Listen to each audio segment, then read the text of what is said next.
Yesterday, Mr. Ricks mentioned that y'all believe that Koresh may be becoming delusional. Why is that? What indication did you get that he might be slipping into a delusion kind of state? And I have a follow-up, please. I'm not sure exactly what he meant by it because I wasn't aware of that particular statement, but there are times when, over this past period of time, that he claims he's somebody. The next time you talk to him, he says that he's not that person. Whether he's the Lamb, whether he's God himself. Sometimes he says yes, sometimes he says no. To that extent, there are some inconsistencies, and I would believe that's probably what he based that on. Inconsistencies that are very obvious and very, very glaring, frankly. Second row. What can you tell us about a person, I believe it may have been a woman, detained this morning at a checkpoint with a sleeping bag? Was that someone trying to sneak in? The question is, what can I tell you about a woman who was detained with a sleeping bag at a checkpoint, and I don't know anything about it. Do you know? No. I'm sorry. Information on it. No information at all on it. The second row. This is from Mr. Troy. You noted the other day that there were 11 previous drug convictions, I think you said, among members of the compound, and that seemed to indicate why you had a suspicion of drug manufacturing in there. Can you indicate how old those charges were? The question is, we mentioned yesterday when we were outlining to you our justification for requesting the Texas National Guard to assist that we had indications of prior drug involvement by members of the compound. We did not say we had 11 people who had prior convictions, however. Let's correct that issue. What we said yesterday was that, or the day before, we had 11 people identified who had a prior involvement in narcotics, either use, possession, or trafficking. We did not indicate that anybody had been convicted of that. Well, how old were those charges? I don't have the actual dates on the information that we had as to those that were charged, those that may have been convicted. I don't have the dates. They were not, 10 years ago or something like that, but they were recent. Some people have been in the compound, I guess. Right. These people have been identified as having been in the compound or in the compound. That's correct. Has the ATF ever successfully prosecuted a case based on an infrared scan like that? Well, the infrared scan is not a piece of evidence that would ever be a telling piece of evidence in a court case. It is an indicator. It's a piece of intelligence information that can be interpreted by people who are experts in that area. It is not absolute, nor does it indicate without question drug activity. It is strictly a piece of intelligence that is an indicator, and that's the extent of that.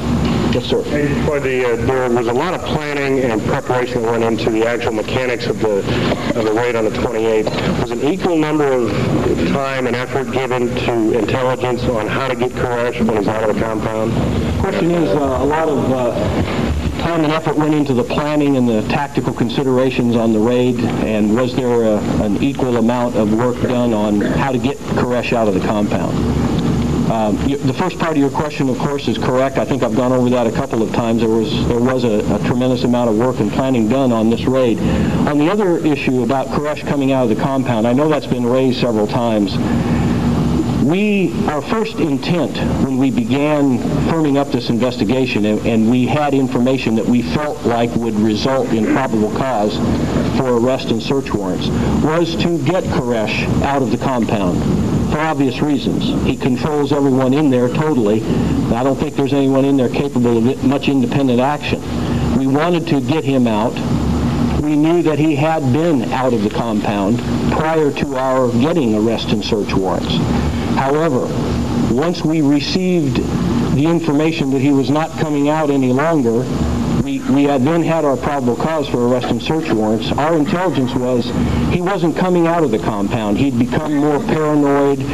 This man has spent literally years talking about somebody coming to get him someday, every day. I think every day to him is Armageddon. He thinks the world is going to end on any given day. So we knew he holed up. Our information said he wasn't coming out, and he was not going to leave the compound.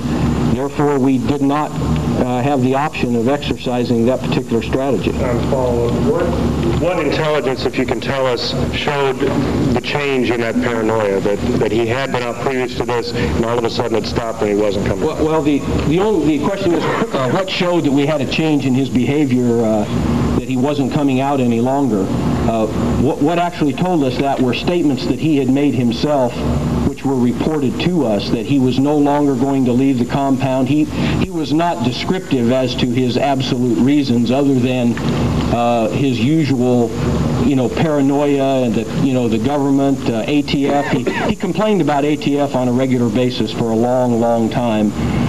He just went on and on about how he was never coming off there anymore. We got information from people who heard him make these statements, and we had no information that he, in fact, did come off the compound in many weeks prior to the raid. Yes, sir. Do you expect today to be another active day, conversations with Koresh, conversations with other people in the compound? The question is, do we expect today to be another active day with conversations with people in the compound? Obviously, we hope every day is an active day. Sometimes less than others. That's pretty much in their control, whether or not they're going to answer the phone. The other day, there was numerous, over a dozen calls that just went unanswered. But again, to overuse the word probably, we're hopeful that today will be one of those days where we can get something done. You didn't say talk to you tomorrow. Yeah, we did say we were going to talk to tomorrow. Last night we said we're going to talk again today. That doesn't guarantee that we will, but it implies that we will. Regarding the most recent conversation with Koresh, was he aware of the rather harsh characterization of him in yesterday's news conference, and did he react to that as well? He is aware, and no, he hasn't overly reacted to it. I think the only one that I remember hearing him, and again, I'm not hearing all of this by any means. They go on for hours, and I'm only hearing a little part of it. He did react to